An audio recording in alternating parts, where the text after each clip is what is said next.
Alors, ce live, je le fais pourquoi? Parce que, suite à tout ce qui s'est passé, et jusqu'à il y a quelques heures, quelques jours, j'ai écouté cette dame qui a dit plusieurs fois, oui, Madame Chapuis, oui, elle n'a pas de maison au Cameroun, elle est locataire, elle n'a pas de maison au Cameroun, elle est locataire. Et donc, être locataire, c'est qu'elle n'a... Alors, c'est des phrases qui reviennent tout le temps auprès de ceux qui ont fait des choix qui ne sont pas les choix des autres. Je dois vous répondre aujourd'hui. Quand je suis arrivé au Cameroun, bonsoir maman Vivi. Je suis tombé dans un groupe, dans une communauté où il y avait une forte concurrence. Et la chose qui caractérisait la réussite, c'était partager le live, c'était avoir une maison. Absolument, à tous les prix, en Afrique. Je suis tombé dans le piège parce qu'aujourd'hui, je me rends compte que c'est quelque chose que aujourd'hui, s'il fallait recommencer, je n'aurais pas recommencé. J'ai acheté une maison à Essos et j'en ai vécu 3 ou 4 ans et je me suis rendu compte après que, bonsoir Malise, c'était pas un endroit où je pouvais vivre. Parce que vous savez, être en Europe, se retrouver en Europe, je vous ai dit, c'est un privilège. Et je ne peux pas avoir ce privilège en Europe. Et quand j'arrive au Cameroun, comme je n'ai pas de moyens de vivre au même niveau, c'est-à-dire dans des quartiers sécurisés, dans des quartiers chics, je suis obligée d'aller vivre dans ce quartier où j'ai eu à acheter à l'époque parce que j'étais comme ça à l'époque. J'ai dit non, je mets en location et je deviens locataire. Alors quand il y a une personne qui dit tu n'as pas de maison en Afrique et tout, qui vous a dit ou qui t'a dit que j'ai l'intention de vieillir en Afrique? Posez-vous la question. Quand vous avez déjà vos papiers, que vous travaillez en Europe, vous allez en vacances au Cameroun, vous mangez le bon poisson braisé quand il est chaud, le bon poulet braisé avec du piment et tout. Ça, c'est le feu d'action. Ça vous permet de réfléchir. Posez-vous la question. Est-ce que, à ma vieillesse, j'aimerais vraiment finir ma vie en Afrique? Et ne soyez pas pressés par rapport à la réponse.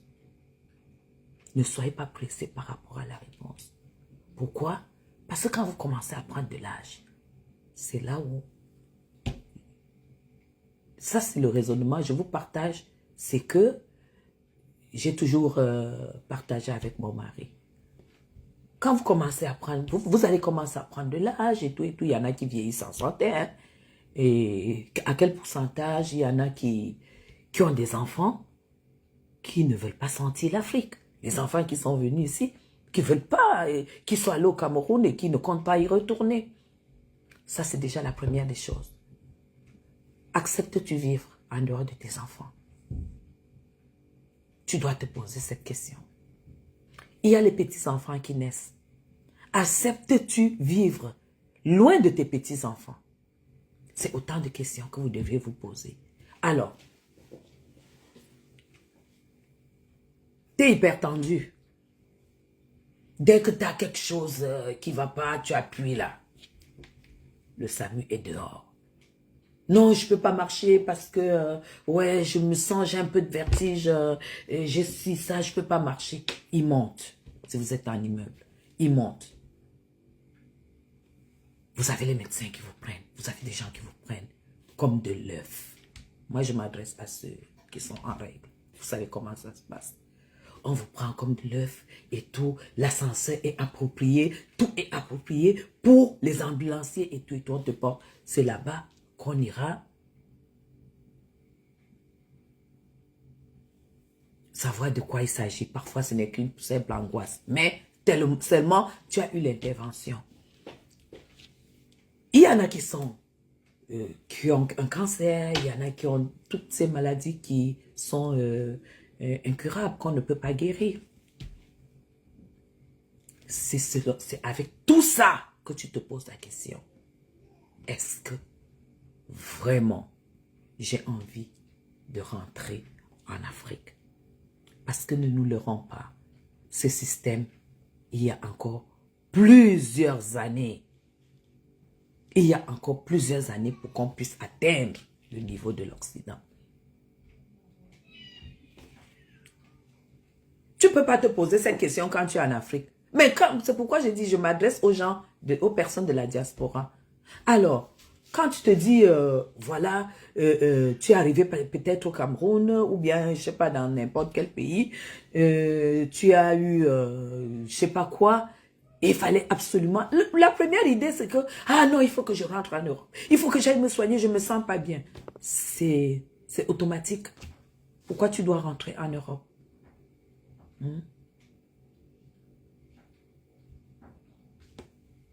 Il faut que je rentre. Parce que dans ta tête, tu sais déjà que c'est mieux pour toi d'être de ce côté. Alors, c'est suite à tout ça que tu dois donc répondre. Est-ce que je choisis vieillir en Afrique ou vieillir à l'étranger? Le pays, le continent qui m'a adopté, le continent qui m'a donné le privilège d'être ce que j'ai, qui m'a donné d'ailleurs le privilège de pouvoir faire un choix, parce que tu as le choix de vieillir en Afrique ou le choix de vieillir en Europe. C'est suite à cette réponse, que tu peux te dire, bon, maintenant, il faut que je sache que pour que je vive en Afrique, il faut que j'achète un terrain. Parce que si tu n'as pas de terre, ou alors tu as des terres au village, tu ne peux plus vivre au village. Quand tu as vécu en Europe, tu peux aller 2-3 jours au village, mais ça suffit. Tu ne peux plus vivre au village. Il faut au moins que tu vives dans une grande ville qui est à côté de ton village. Si c'est les Bétis, il faut au moins vivre à Yaoundé. Si c'est du côté de Douala, machin, il faut qu'on s'en bat tous, il faut que tu vives à Douala parce qu'il y a il y a des choses dont tu auras besoin. Je parle parce que je connais le Cameroun, je connais, je connais les envies des fois que j'ai. En plein 22 heures, tu as envie de mettre la dent sur un fromage. En plein 22 heures. Et si tu ne l'as pas, tu peux piquer une déprime. Les gens vont croire que c'est une façon de te faire. Non, c'est que tu as envie de manger un morceau de fromage. Il faut bien que tu aies ce fromage pour te sentir, pour éviter la déprime. Parce que tu as l'argent. Mais comme tu es à, je sais pas, 500 km de la ville, de la capitale, tu ne peux pas trouver un fromage parce que nos villes sont encore... nos villes sont encore très très sous-développées. Il y a des villes, par exemple à Fumban, tu ne trouveras jamais un morceau de fromage. Tu ne trouveras jamais le fromage. Tu vas trouver le beurre de table ou à Fumban. Le beurre président, tu vas trouver où? Pas parce qu'il n'y a pas de personnes qui peuvent faire ce commerce, mais tout simplement parce que voilà, si c'est une ville qui a l'habitude de faire 4-5 jours de coupure de courant, le boutiquier ne va pas pouvoir, il va pas mettre un groupe pour tourner 5 jours, il aura quel bénéfice? Donc, il y a des marchandises qu'on ne peut pas trouver dans des villes chez nous, parce que voilà, les conditions ne suivent pas. Alors, c'est suite à ça que tu te dis, bon maintenant, j'ai décidé pour des questions, pour question de choix, de vieillir au Cameroun. Pour cela, il faut que je trouve un terrain.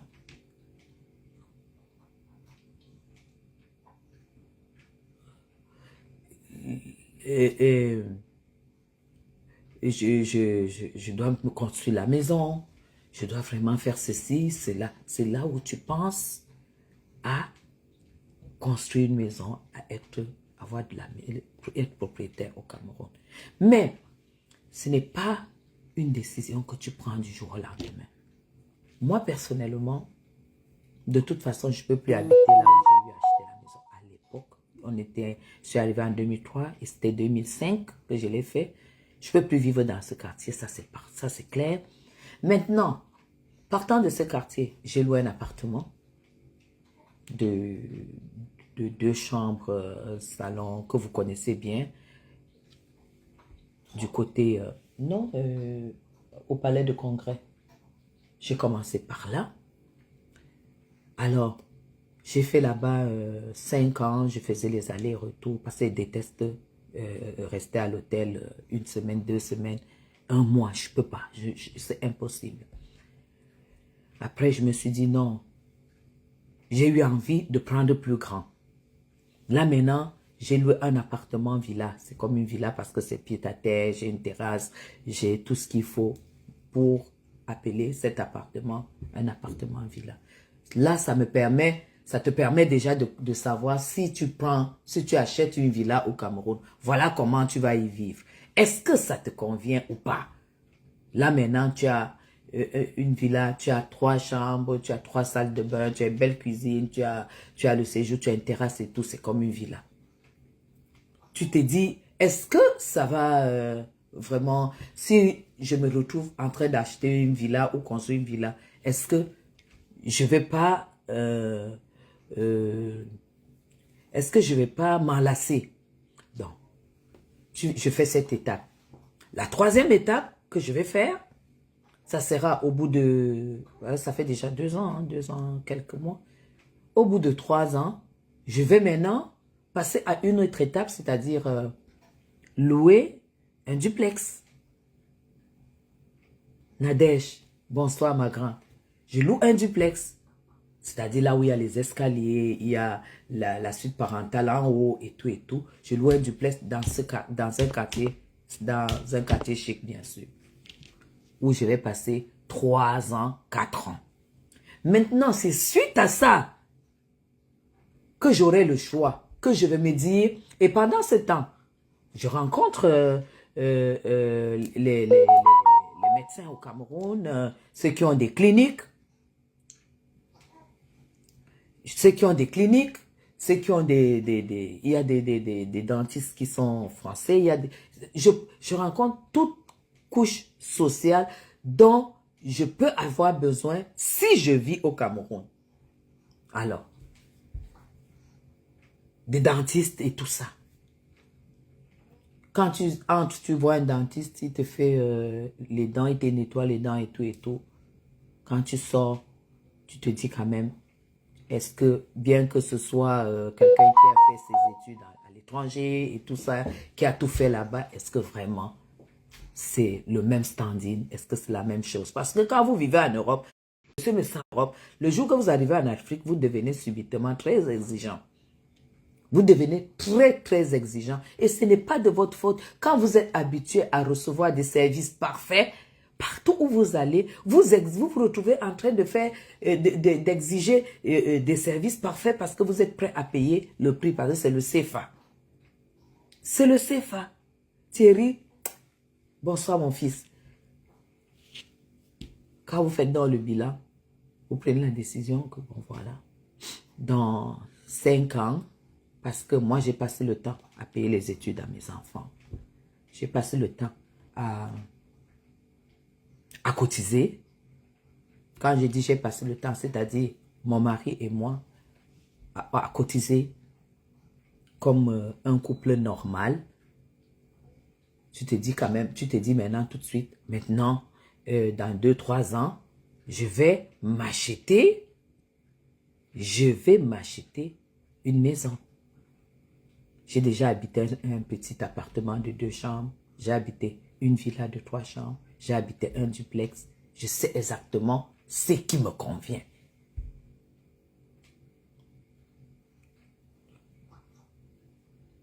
Voilà. J'ai dit ce qui me convient. Maintenant, donc, je prends la décision avec tout le système social et tout ce que je réunis ici. Je vois si là-bas, c'est possible. Si la réponse est non, pourquoi je devrais acheter une maison au Cameroun? Pour que, le moment venu, que j'abandonne, pour que ma famille m'achève, parce que le jour que tu pars, parce qu'on est tous appelés à partir, ta famille ne va jamais donner le lait à tes enfants qui viendront là-bas. On va d'abord peut-être lancer le pied qui va gonfler. On saura que bon, il ira là-bas, il va d'abord se soigner 2 ans. Donc, il ne pourra plus jamais revenir au Cameroun. Donc, cette maison leur reviendra. Il y a tout ça. Après, maintenant, pourquoi je devrais acheter une maison au Cameroun? Alors, je faisais tout ça pour dire à cette dame qui passe son temps à dire qu'elle n'a pas de maison au Cameroun. Avoir une maison au Cameroun n'est pas synonyme de réussir sa vie. Parce que pendant que tu économises, tu te prives, tu construis au Cameroun, moi, je paye les études à mes enfants. Parce que ça concerne. La priorité dans la vie, c'est seulement si tu as eu des enfants et que tu t'en es occupé. Si pour vous, payer les études aux enfants, assurer qu'ils vivent bien, n'est pas un investissement, ça veut dire que je ne peux pas discuter avec vous. Je ne peux pas discuter avec vous. Mais si vous avez de la jugeote, et si vous pouvez parler aux gens qui pourront un peu vous édifier, vous allez comprendre que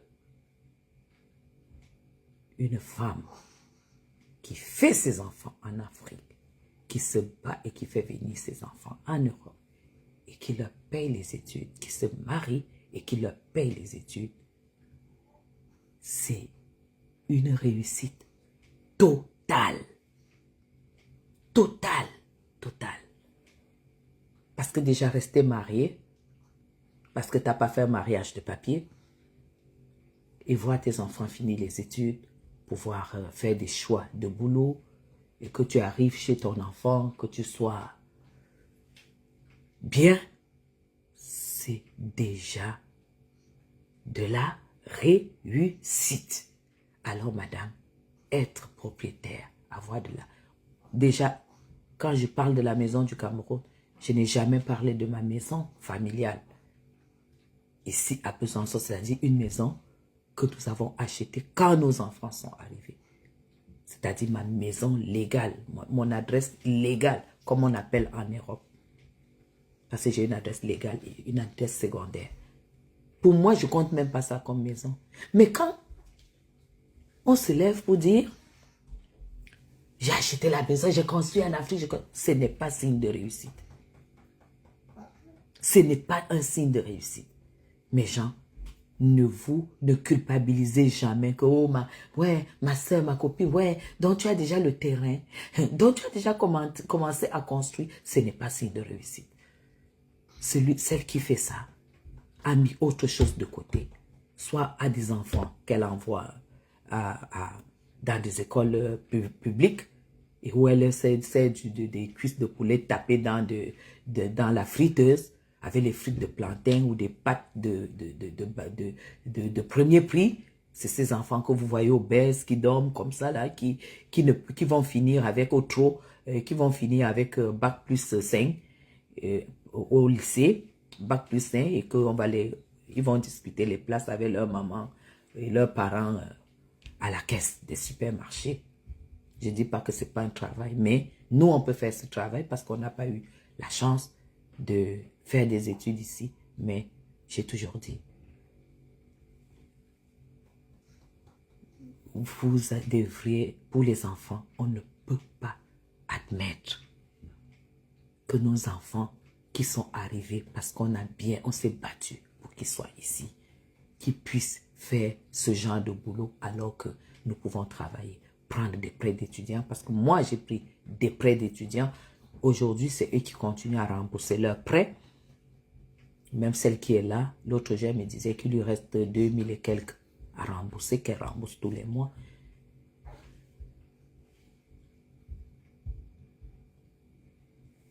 Pour moi, c'est signe de réussite. Et quand vous avez atteint cela, En attendant de prendre la décision, si ça vaut le coup d'investir, je ne sais pas, parce que si tu dois habiter le Golfe ou bien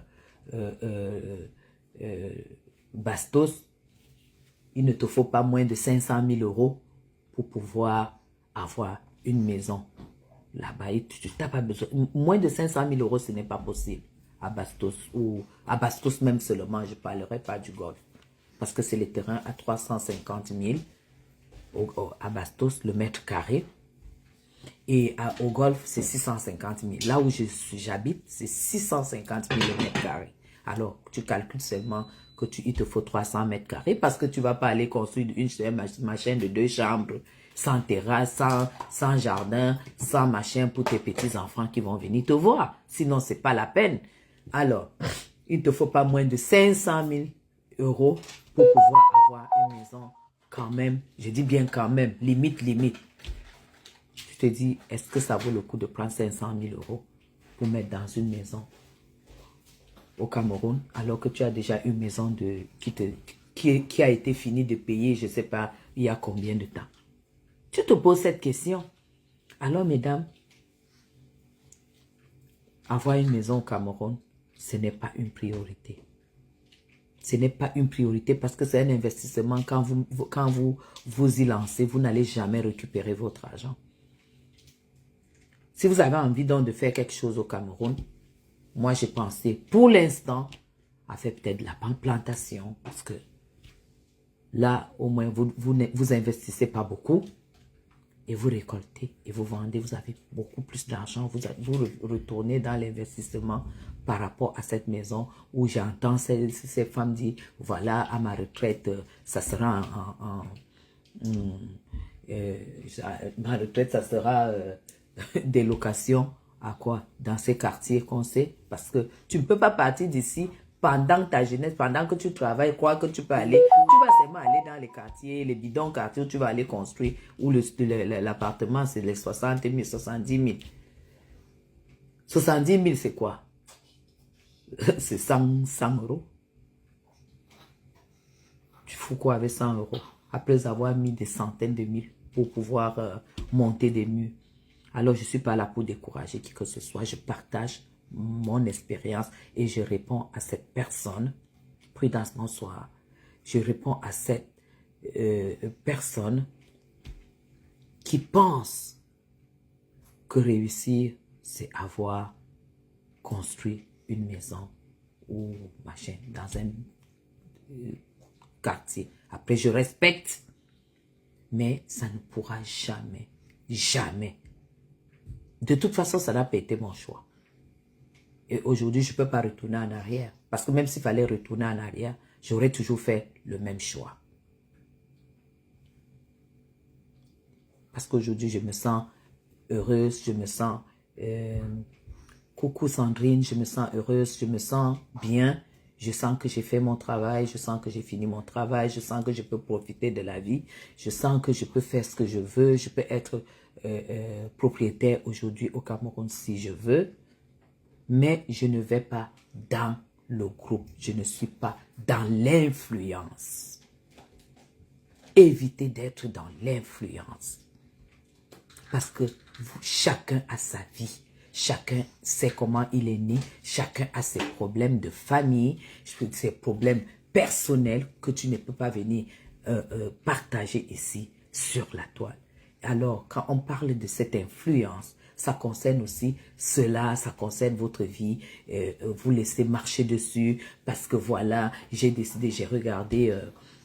sur la toile ces jours-ci, des réconciliations qui se passent, qui se dessinent et qui se réalisent, des gens qui se lèvent, qui se déchirent, qui se mettent nus, des personnes qui se sont mis nus,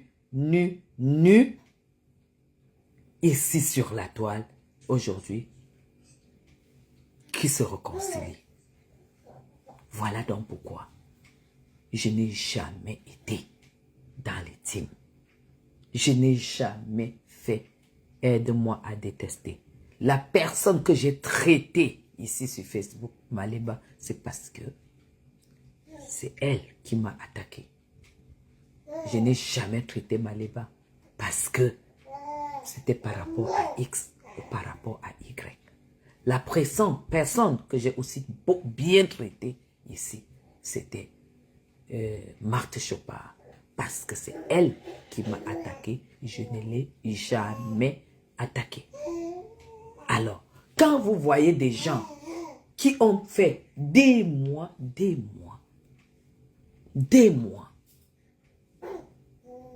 à se déchirer, et vous êtes des followers, partagez les followers.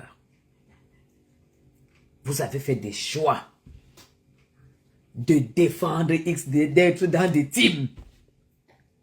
C'est clair que c'est compliqué quand tu t'es investi dans une guerre. C'est compliqué qu'on te dise sans te préparer. Parce que ces dirigeants de team, sachez une chose, quand vous décidez de revenir sur vos pas, c'est-à-dire vous réconcilier avec des personnes avec qui vous vous êtes déchirés, vous devrez préparer les mêmes teams qui se sont déchirés. Parce que on sait comment ça se